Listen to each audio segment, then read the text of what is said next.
میں ایک دکھ والی بات یہ کہنے لگا ہوں کہ آج ہمارے اہل سنت والجماعت کے ذہن میں ایک بات گھر کر چکی ہے۔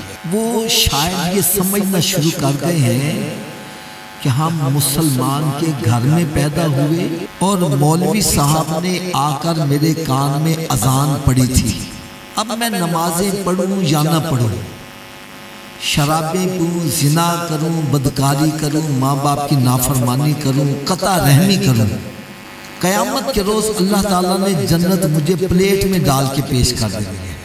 دوزخ کا تو ہمارے سامنے ذکر ہی نہ کیا جائے۔ دوزخ تو ہے کافروں کے لیے، ہم مسلمان ہیں، ہمیں دوزخ سے کیا تعلق؟ بلکہ دوزخ میں میں تو کیا میرا سایہ نہ جائے گا۔ آج ہمارے ذہنوں میں یہ ایک بات گھر کر چکی ہے جس کے نقصانات کیا ہو رہے ہیں۔ ہماری مسجدیں ویران ہو گئے، جمعے کے اڈے آباد ہو گئے، عیاشی فحاشی کے اڈے آباد ہو گئے، بدکاری کے اڈے آباد ہو گئے، لوگ اپنے ماں باپ کو قتل کر رہے ہیں، ماں باپ کی نافرمانیاں کر رہے ہیں، ماں باپ کو اپنے لیے بوجھ سمجھا جا رہا ہے۔ اگر کسی ایک باپ ہے 10 بچوں کی پرورش کر رہا ہے اور 10 مل کر ایک باپ کو نہیں پال رہے۔ اگر باپ نے کسی کے گھر میں ڈیرا لگا لیا تو چیخیں نکل گئی، میں بچیاں نے پالا کہ ابے نے پالا، ابا میرے گھر ہے، سارے خاندان میرے گھر ہی آندے نہیں، چیخیں نکل گئی۔ جبکہ میرے آقا صلی اللہ علیہ وسلم نے ارشاد فرمایا اس بندے کی ناک خاک میں مل جائے، خاک میں مل جائے، خاک 3 مرتبہ۔ صحابہ کرام علیہ رضوان تڑپ گئے، یا رسول کون؟ فرمایا جس کی زندگی میں اس کے ماں باپ بڑھاپے کو پہنچ جائے اور ان کی خدمت کر کے جنت نہ حاصل کرے، اس جیسا بدبخت بندہ ہی کوئی نہیں۔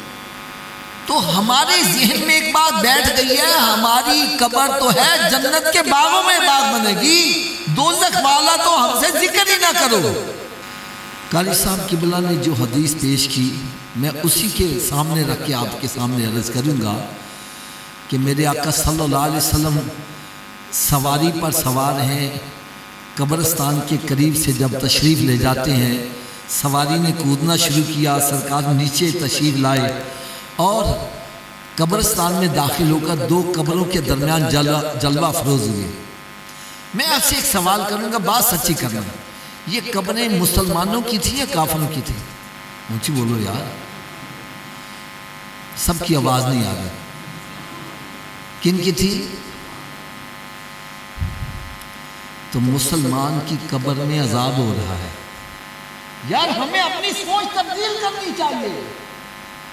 سرکار صلی اللہ علیہ وسلم تشریف فرما خود ہے اور قبر میں عذاب ہو رہا ہے، پھر خدا را اب تو اپنی سوچ تبدیل کرو۔ اگر ابھی بھی نہیں سمجھ آ رہی، ابھی بھی سمجھ نہیں آ رہی، تو میرے آقا صلی اللہ علیہ وسلم نے ارشاد فرمایا قبر یا تو جنت کے باغوں میں ایک باغ بنے گی یا پھر دوزخ کے گڑھوں میں گڑھا بنے گی۔ یہ کافر کے لیے فرمایا یا مسلمان کے لیے؟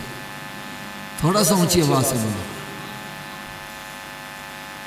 اس کا کیا مطلب ہے؟ نیک اعمال کر کے جائے گا تو قبر جنت کے باغوں میں باغ، اور اگر نافرمانی کر کے جائے گا تو وہی قبر جہنم کے گڑھوں میں گڑھا بنے گی۔ یار اصحال ثواب کی محفل میں آنے والوں اور کم از کم تھوڑی دیر ذرا گریبان میں جھانکا تو دیکھو کہ اگر ابھی مجھے موت آ جائے میرے عمل کیسے ہیں؟ کیا قبر جنت کے باغوں میں باغ بنے گی یا جہنم کے گڑھوں میں گڑھا بنے گی؟